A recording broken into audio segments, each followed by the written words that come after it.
안녕하세요. 행복한 미래인재를 키우는 디지털 학습 전문가 현수아빠 배성기입니다.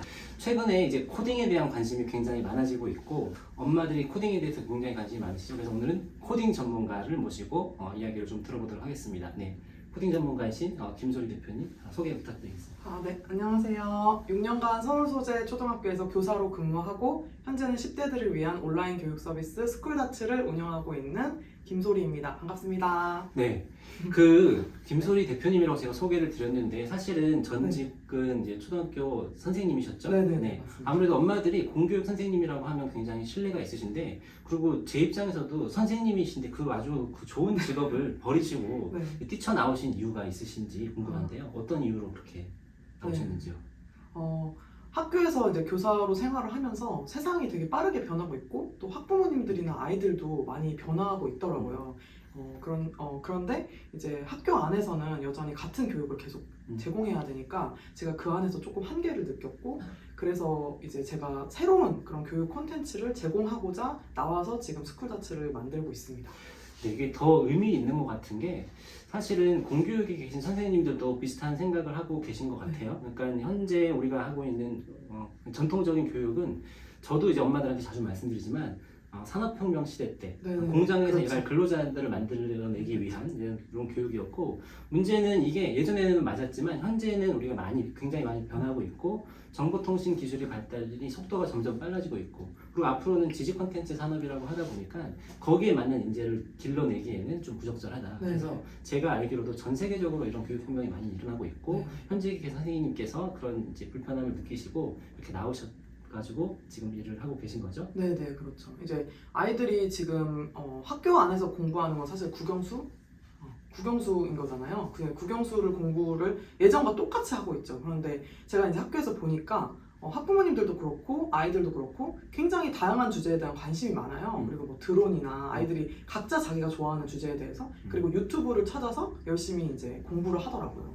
근데 그러한 것들이 사실 어른들을 위해서 만들어진 콘텐츠들이 많고 또 연속성도 없는 경우가 많아서 아이들이 좀 어려움을 겪고 있고, 그래서 이 시대에는 아이들이 자기가 좋아하는 것을 언제든지 배울 수 있는 그런 교육 콘텐츠들이 많아져야 된다라고 생각을 해서 제가 이제 업계 전문가랑 또 다양한 주제들로 지금 콘텐츠를 만들고 있습니다.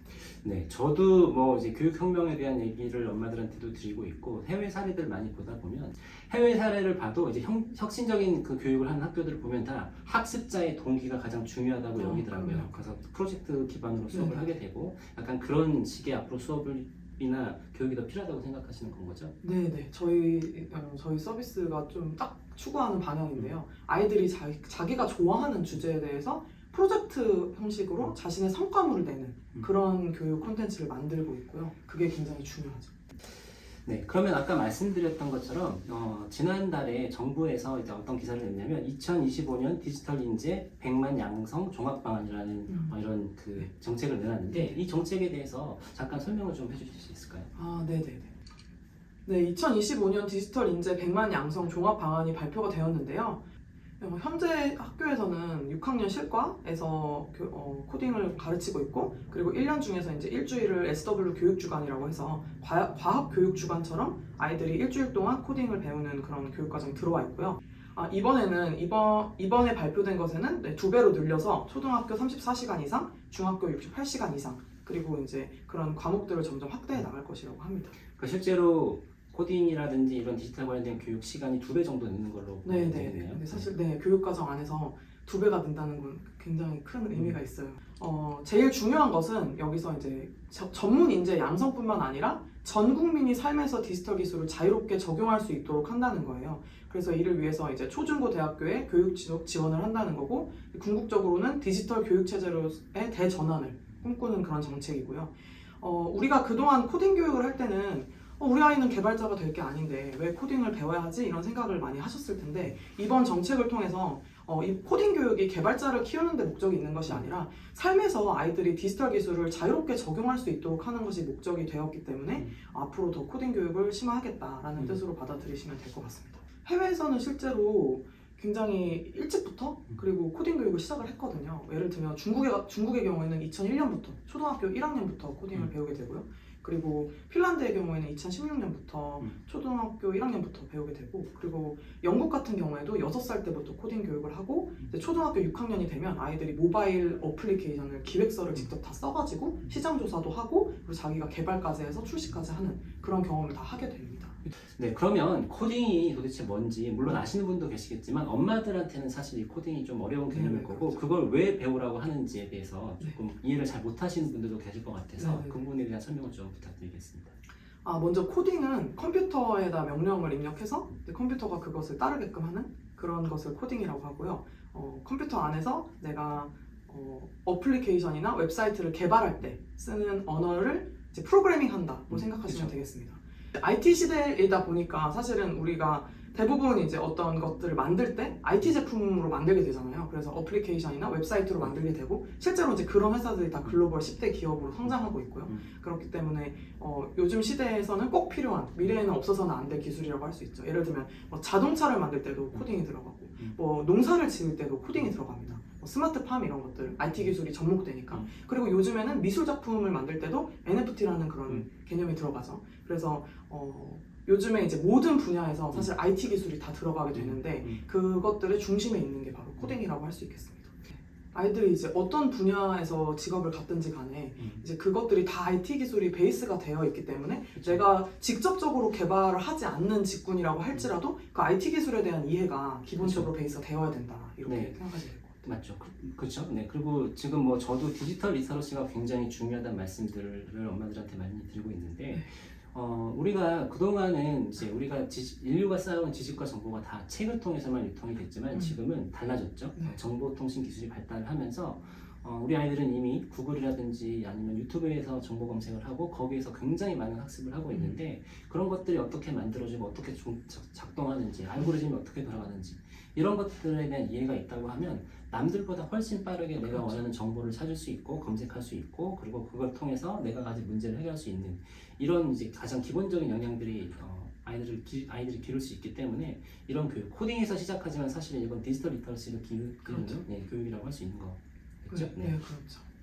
그리고 또 두 번째는 이제 컴퓨터적인 사고력을 길러준다는 건데요. 보통 컴퓨터적 사고력 아니면 알고리즘 사고력이라고 많이 말하는 건데 아까 말씀하셨던 그 문제 해결력을 길러주는 거예요. 왜냐하면 이제 예를 들면은 수학이나 그런 과학에서 배우는 기본적인 사고력들이 있잖아요. 그런 것처럼 컴퓨터를 배워야 될 때 기본적으로 안에 깔려야 되는 사고력이 있어요. 예를 들면 컴퓨터 코딩을 할 때는 굉장히 컴퓨터에게 명령을 명확하고 정확하게 해줘야 되고 순차적으로 해줘야 됩니다. 그리고 같은 코드라고 할지라도 조금 더 짧게 그쵸. 어떻게 효율적으로 하는 게 이제 컴퓨터가 더 빨리 돌아가게 하는 그쵸. 그런 거의 핵심이 되기 때문에 그런 것들을 고민을 많이 해줘야 되고 그리고 뭐 에러가 나는 상황이라든지 이런 것에 대해서도 미리 예상을 해서 그런 것에 대한 설계를 해야 돼요. 그쵸. 그런 것들을 하면서 뭔가 잘게 쪼개고 그리고 실행해보고 다시 고치고 그런 사고력을 기를 수가 있게 돼요. 그렇죠. 네, 실제로 제가 이제 학교에서 코딩 교육을 하면 이제 가장 많이 하는 게 이제 로봇 같은 거 가지고 코딩을 이제 해서 로봇을 움직이거든요. 그러면 이제 같은 목적지를 가야 되는데 사실 우리는 그냥 로봇을 이렇게 목적지에 갖다 놓으면 되지만 이거를 로봇을 코딩으로 움직여서 목적지에 갖다 놓을 때는 이 목적지를 어떻게 설정할 것이고 그리고 얘를 어떤 길로 가야 가장 빠르게 갈 수 있는지를 고민을 해야 되거든요. 그런 것들을 아이들한테 실제로 모둠별로 그쵸. 이제 미션을 주고 아이들이 제일 짧은 코드로 빠르게 여기까지 갈 수 있는 그걸 생각해봐. 그러면 아이들이 생각보다 굉장히 많은 안을 생각해내요. 그리고 또 해보고 안 되면 수정하고 이런 것들을 수정적 사고라고 하는데 그런 과정들을 통해서 아이들이 사고력이 그쵸. 굉장히 많이 늘어나죠. 그렇죠. 네, 저 같은 경우도 이제 그 회사를 잘 다니다가 이제 37에 이제 맨체스터 대학교에서 교육공학 석사를 전공했어요. 네네. 그래서 그 당시에도 제가 현직 선생님들, 연구 선생님들을 같이 찾아뵙고 그 코딩 교육을 하는 선생님들 찾아뵙고 이제 과제를 하는 게 있었는데 그때도 제가 가장 인상적이었던 부분이 왜 코딩 교육을 하나요?라고 제가 선생님한테 질문을 드렸더니 이 코딩 교육을 하는 게 이제 일상을 살아가면서도 문제 해결을 하는 것과 같다고 하더라고요. 그게 무슨 얘기냐면 코딩도 처음에 하려고 하면 이게 굉장히 어려워 보이지만 잘게 쪼개서 하나씩 하다 보면 나중에 이룰 수 있고 우리 인생에서 우리가 겪는 문제들도 그렇게 하나씩 쪼개서 하다 보면 이제 해결이 된다 이런 말씀을 많이 하시더라고요. 그래서 코딩 교육이 이제 그 선생님 입장에서는 굉장히 다양한 뭐 사고력이라든지 컴퓨팅 능력이라 이런 것도 도움이 되지만 정말 문제 해결을 하는 방법 있어서도 코딩 교육이 도움이 많이 된다 이런 말씀을 하시더라고요. 음. 이런 게 우리가 수학 문제를 풀 때는 좀 불가능한 게 수학 문제는 굉장히 단편적인 하나의 문제만 풀다 보니까 이런 전반적인 큰 아니면 이제 긴 어떤 큰 문제를 해결하는 데는 사실 그런 능력들이 필요가 없잖아요. 그렇죠. 사실은 수학 같은 경우에는 답이 정해져 있는 경우가 많잖아요. 그리고 예전 시대는 사실 답이 정해진 삶을 살기도 했고요. 근데 지금은 정말 답이 없는 시대에서 사실 나한테 맞는 베스트 웨이를 찾는 항상 그런 노력을 해야 되는데 코딩이라는 거는 제가 아까 말씀드렸다시피 목적지를 여기까지 가는데 사실 정답은 없어요. 그쵸. 가장 베스트 웨이만 있을 뿐이거든요. 그 베스트 웨이를 찾아가는 게 좀 요즘 시대와 맞는 교육이 아닐까 생각합니다. 네, 저는 이거는 단순히 코딩이라든지 이런 교육에서만이 아니라 엄마들이나 우리 부모님들이 굉장히 좀 꼭 기억하셨으면 네. 좋을 것 같아요. 네. 그러니까 사실 삶을 살다 보면 아시겠지만 정답이 없는 경우가 맞아요. 굉장히 많잖아요. 그리고 지금 기술의 발달로 인해서 세상이 점점 복잡해지고 네. 있고 불확실성이 커지고 있고 뭐 이제 기업에서도 내년 사업이 어떻게 될지 예측을 못 하거든요. 네. 네, 워낙에 빨리 변하고 있다 보니까. 맞아요. 그래서 정말 중요한 거는 이런 유연성, 네, 그리고 창의적인 어떤 사고를 할 수 있는 거, 비판적 사고 이런 것들이 굉장히 중요해지고 네. 있고 이런 전반적인 것들이 다 들어가 있는 게 어떻게 보면 이제 코딩 교육이기도 하고 이런 미래 교육이기도 네네. 하죠. 네. 네, 그러면 코딩 교육을 왜 해야 되는지에 대해서까지 우리가 좀 알아봤는데 그러면 코딩 교육을 지금 하고 싶다고 했을 때 어떻게 시작하는 게 좋을지에 대해서 조금 설명을 좀 해주실 수 있을까요? 네네. 아마 여기저기서 굉장히 많은 얘기를 들으셨을 것 같아요. 막 이렇게 가르쳐라 저렇게 가르쳐라.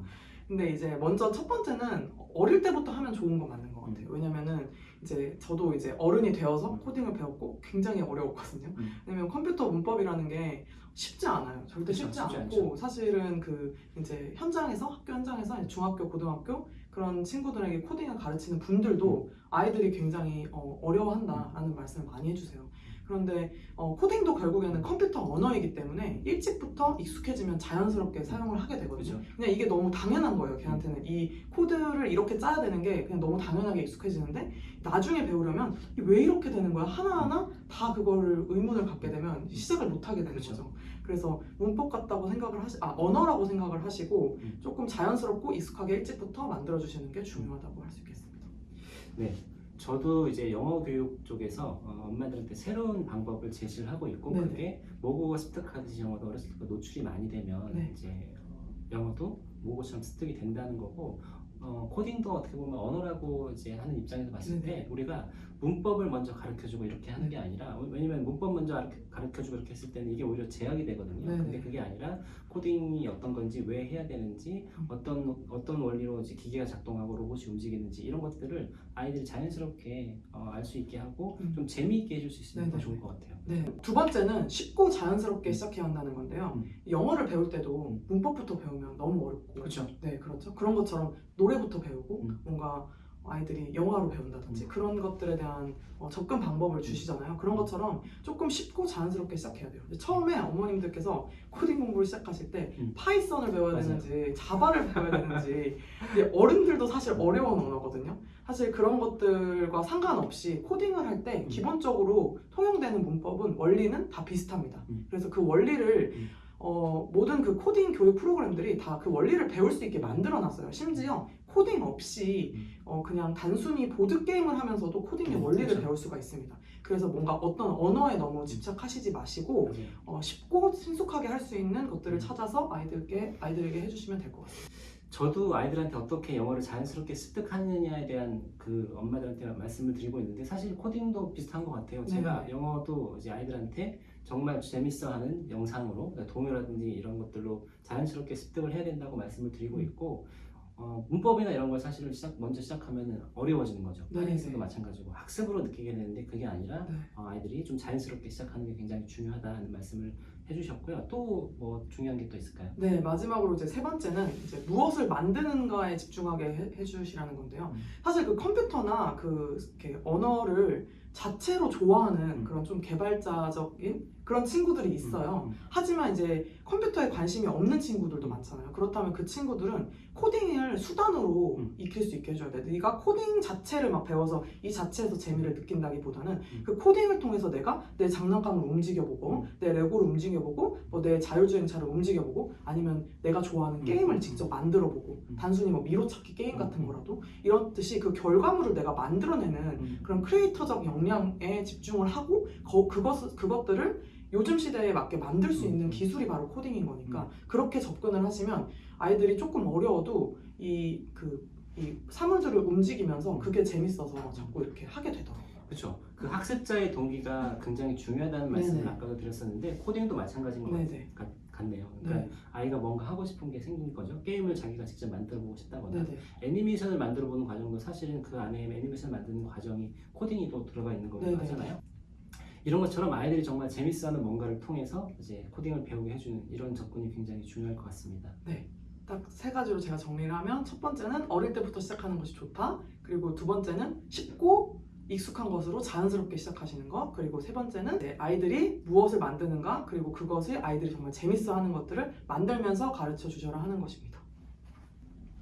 네, 그럼 우리가 이제 코딩을 왜 해야 되는지 그리고 어떻게 해야 되는 건지에 대해서까지 오늘 이제 설명을 좀 드렸는데 실질적으로 뭐 어떻게 하면 더 좋은지에 대한 사례 소개를 좀 이제 해주실 수 있을까요? 네네. 다음 시간에는 제가 어머님들이 아마 굉장히 뭐 블록 코딩, 엔트리, 스크래치 뭐 되게 많은 코딩 교육 프로그램들을 들으셨을 텐데 그것들이 과연 무엇이고 어떤 효과가 있는 건지에 대해서는 잘 모르실 것 같아요. 그것들에 대해서 조금 더 실제적으로 소개해드리는 시간을 갖도록 하겠습니다. 네, 그러면 다음 영상에서 또 뵙겠습니다. 안녕히 계세요.